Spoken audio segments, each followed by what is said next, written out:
Hello, this is the psalm that starts off the second book of the book of 5 books of Psalms, which we have at the centre of our Bibles.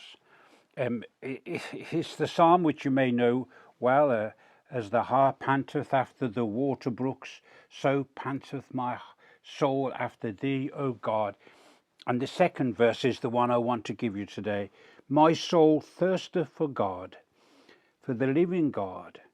What shall I come, or when shall I come and appear before God? The sense of appearing before a person of nobility was quite often to either be promoted or to receive judgment. You expected something to happen.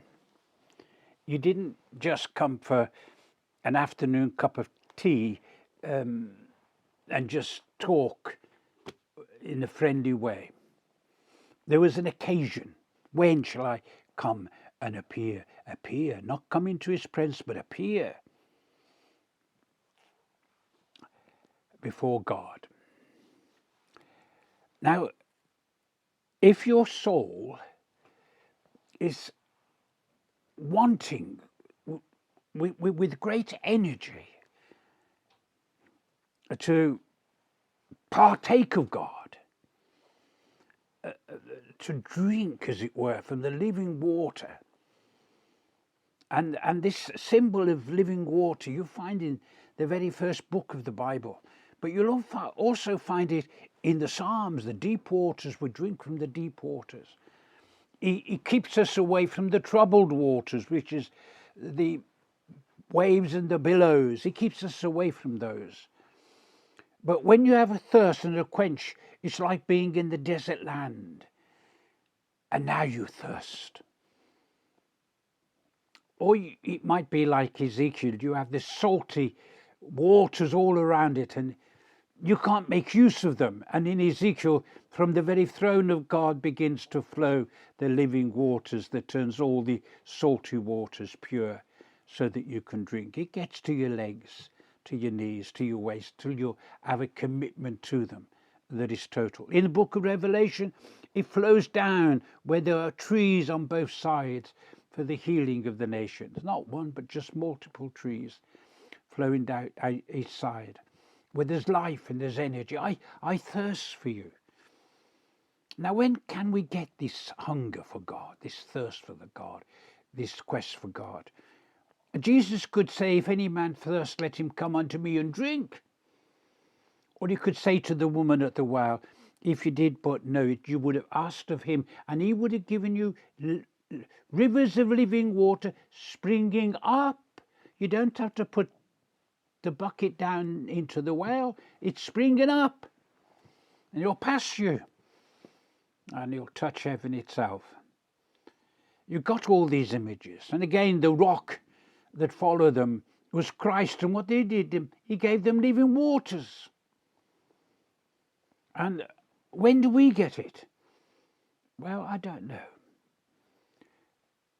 I wish I could say that my soul, when it woke up in the morning, longed for God, like it longed for nothing like it.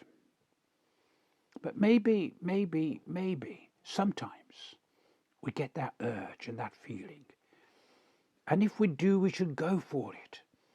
We should drink from Christ, from God, from the Holy Spirit, so to speak. There will come a time when there'll be nothing that will stop that thirst and stop that desire. And then appearing before God.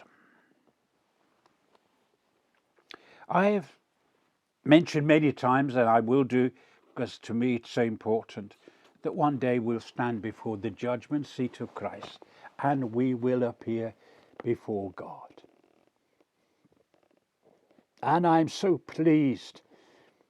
Did you say, I know this was wrong with you, Robert, and that was wrong with you, and this was wrong with you, and that was wrong with you, and beside that there was also this and this and that, and actually I got a big list. And I say, oh Lord, get rid of them all, please. Forgive me, purge me, cleanse me, judge me. I don't want to go into glory with any of them. And then I will appear before God. In Romans chapter 5, the opening verses, there is this great truth that when we are justified by faith and we have peace with God, we also stand in the very presence of God, in which we have an access into that grace and appear before him. And because of that, we rejoice in hope of the glory to come. If you taste and if you partake more of Christ and of God and of the Holy Spirit, more, he has given you abundantly. But that doesn't mean to say you've taken abundantly. I know a person that was left a small fortune, and when he died, he still had the fortune. Never took anything with him, and he never spent it. Didn't even share it. I know a man who's recently died, and all his wealth he gave away way before his time was up. Oh, Lord, I thirst for you. My soul longs for you. I really do want you. And I want to come to you who is a living God. You're not like the gods of idols. I know a man who thirsts for his car. His car, it appears that it's become some kind of God to him. This young man. Grow out of it, we hope. Maybe it's just a passing phase. And to appear before God. Do you appear before God in prayer? Do you find times of praying? Maybe one day I will give a talk on prayer, because it's such a precious truth that we need to develop and grow into. But this is your verse for the first psalm of the second book of the Psalms. My soul thirsteth for God, for the living God. When shall I come and appear before God? The Lord bless you this day.